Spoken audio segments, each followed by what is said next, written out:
Anormalas, mujeres leyendo a mujeres. Hola, somos Adriana González, Catherine Villalobos y Nelly Vargas. Una voz, dos voces, tres voces que les dan voz a escritoras de distintos contextos. Nos gusta leer y ahora queremos compartir en voz alta nuestras lecturas favoritas y aquellas que vamos descubriendo. Bienvenidas, bienvenidos y bienvenides a este capítulo de Anormalas.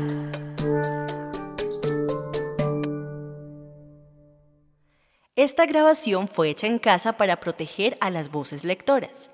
Es posible que escuches algunos ruidos que le dan textura a este ejercicio.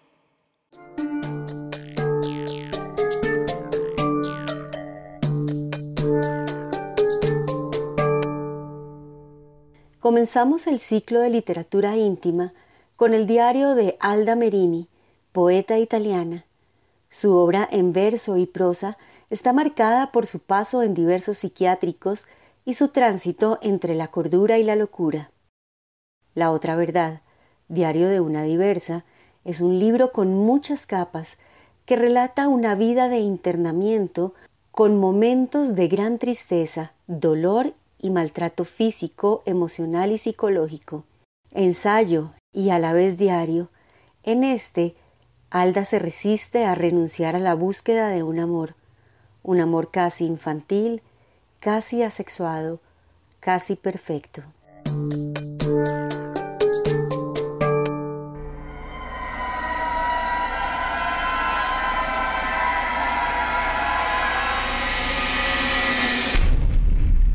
Cuando fui internada en el manicomio por primera vez, era poco menos que una niña.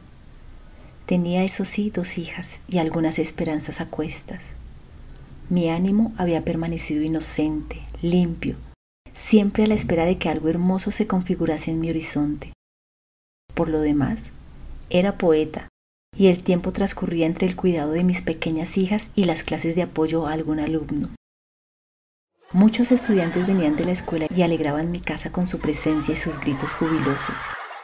En definitiva, era una esposa y una madre feliz, aunque a veces mostraba signos de cansancio y mi mente se entumecía.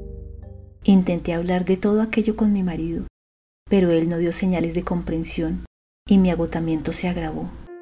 Mi madre, con la que yo contaba tanto, murió. Y las cosas fueron de mal en peor. Tanto que un día, desesperada por el inmenso trabajo y la repetida pobreza de entonces, quizás sumida por los humos del mal, me di a la fuga. A mi marido no se le ocurrió otra cosa que llamar a una ambulancia, seguramente sin saber que me llevarían al manicomio. Por aquel entonces las leyes eran muy estrictas y en la práctica, en 1965, la mujer estaba sujeta al hombre y el hombre podía tomar decisiones en relación a todo lo relativo a su futuro. Fui ingresada sin mi consentimiento.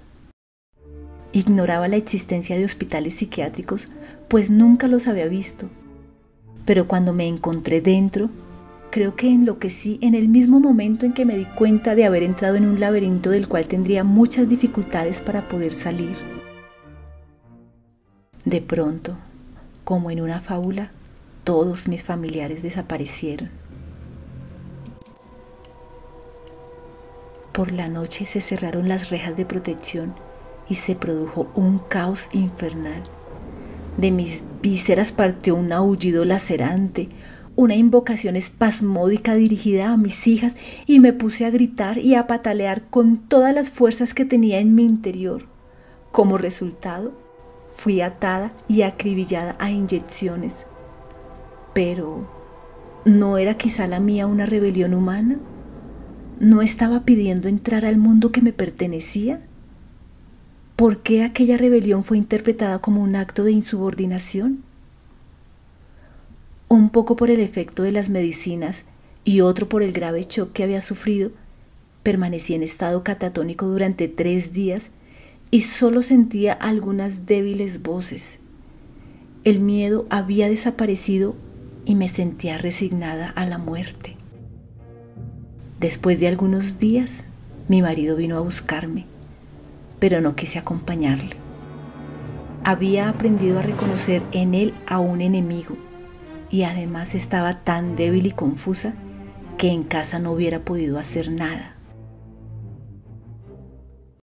Y aquella, dijeron, fue mi segunda elección que pagué con 10 años de castigo. El manicomio estaba saturado de olores fortísimos. Mucha gente orinaba y defecaba en el suelo. Por todas partes parecía el fin del mundo.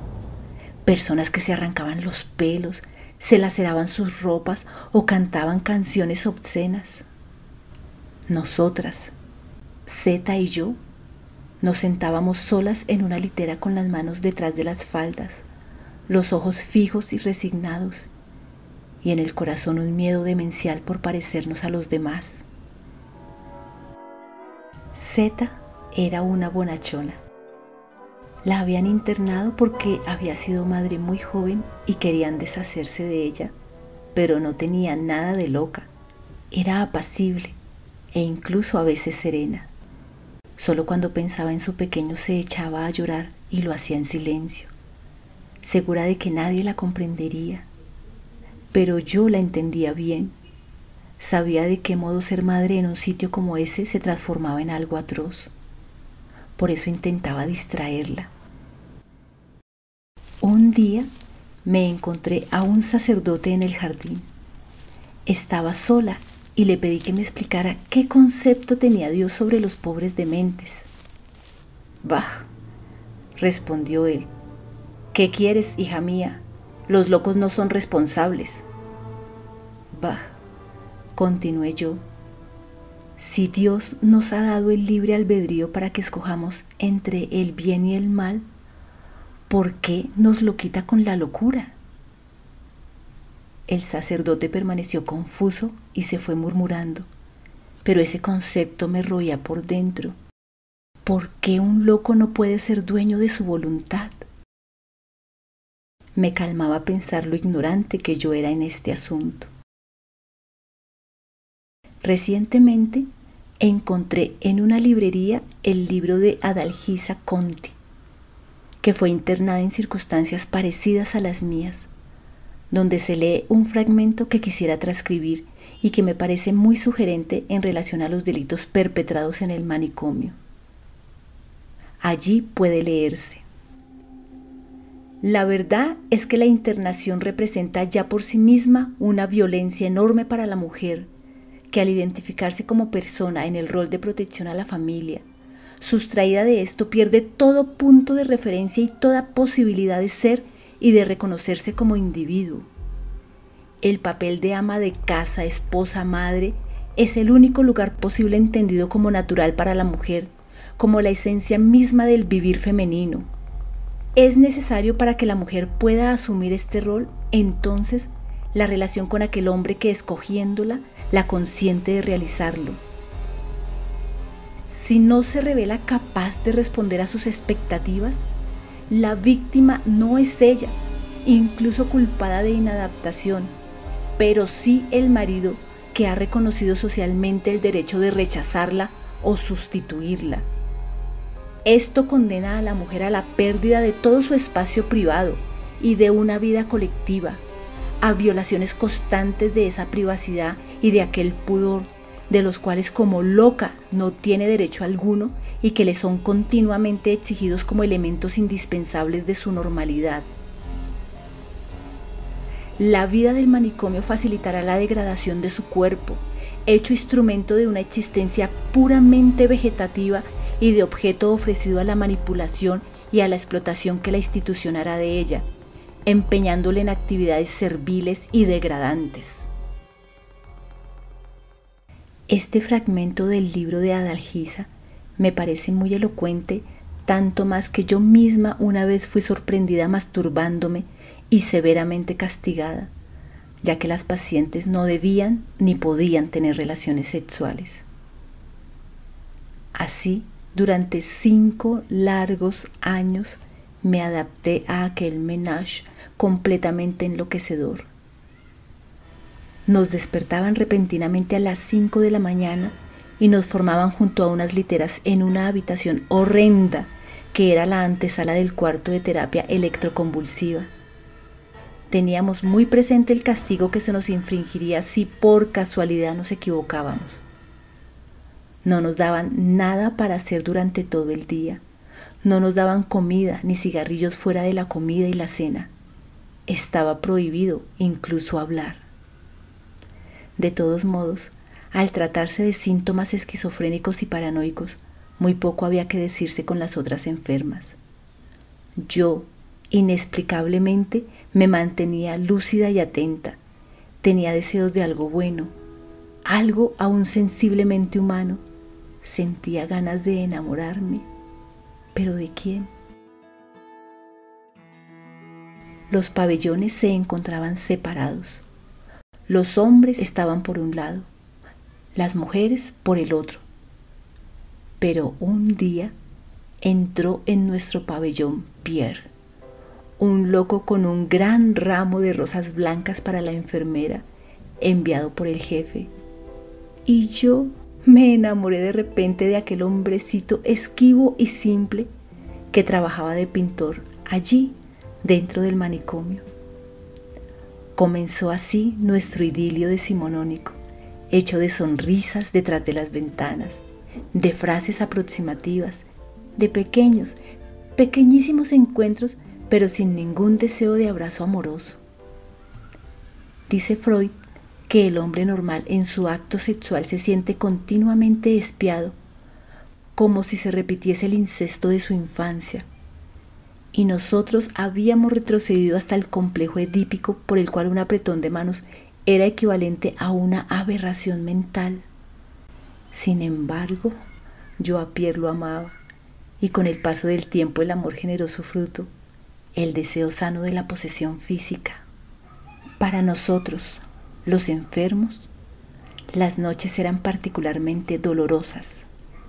Gritos, diatribas, extraños sobresaltos, maullidos, como si estuviéramos en una cumbre de brujas.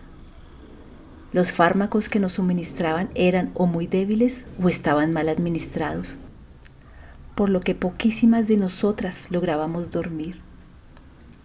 Por otra parte, durante el día no hacíamos nada, y si en la noche surgía la tentación de permanecer un poco despiertas, enseguida éramos reprendidas severamente y enviadas a la cama con los sujetadores. ¿Qué eran esos sujetadores?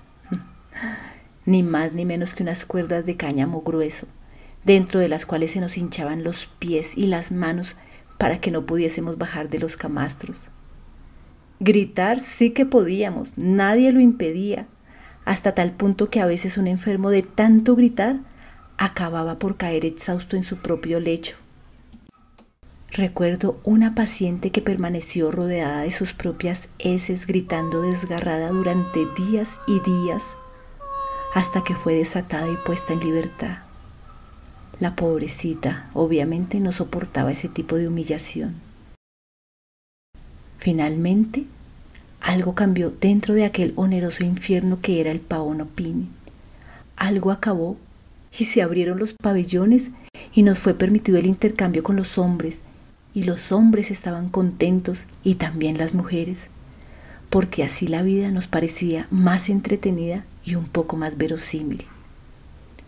Comenzamos a pasear por los jardines hasta que un día descubrí que en el brazo de una adolescente había señales evidentes de cortes reiterados. ¿Por qué intentas suicidarte?, le pregunté. La pobre no sabía responderme, pero era evidente que le faltaba el amor y que allí seguramente no lo había encontrado. En el manicomio encontré a Pierre. Era un hombre bueno, un enfermo silencioso. Se enamoró de mí y yo lo supe por sus miradas dulces y por las margaritas que me regalaba cada día. Un día me trajo Romeo y Julieta y me señalaba la palabra Romeo, subrayándola con su dedo. Con Pierre fui muy cariñosa, comprendí todos sus problemas y cuidé de él. Pierre pintaba muy bien, aunque no tenía materiales, y por eso pasábamos horas y horas dibujando sobre el polvo de la única mesa que había en la institución. Nos mirábamos a los ojos. Nunca dos seres humanos fueron tan hermanos y se quisieron tan bien como Pierre y yo. Después de un tiempo, comencé a aceptar ese ambiente tomándolo por bueno.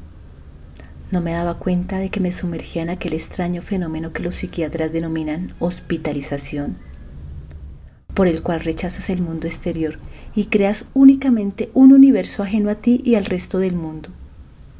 Me había construido una idea muy dulce, aquella de sentirme una flor que crecía en una franja de terreno desierto. De esto no hablé nunca con nadie, hasta tal punto que me parecía un proceso psicológico totalmente natural, y no sabía ni me imaginaba cuánto habría costado trasladar este pensamiento a la sociedad. De hecho, para mí la sociedad estaba muerta.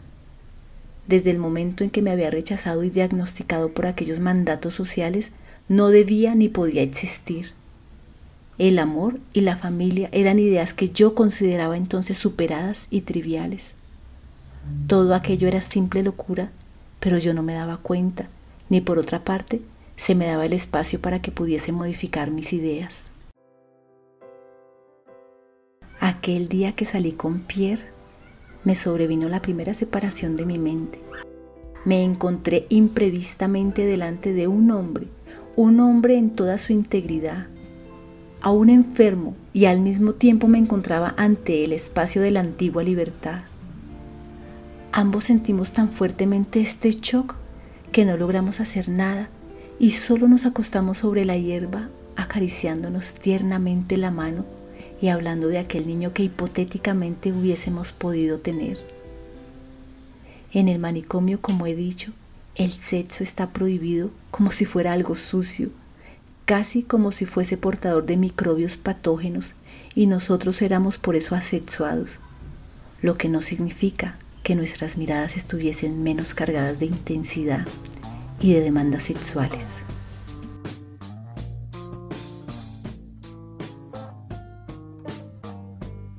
¿Te gustó la lectura de este fragmento? ¿Qué es para ti la locura? ¿Qué es la cordura? ¿Has sentido deseos incontrolables de huir alguna vez? ¿A dónde? Envíanos un mensaje o una nota de voz a través de nuestro perfil en Instagram o en Twitter. Anormalas, mujeres leyendo a mujeres. Encuentra o escucha este capítulo en Spotify, Apple Podcast y en el blog Anormalas Colectiva. Anormalas, mujeres leyendo a mujeres. Un podcast con sabor de boca que se te queda en la mente y en el corazón.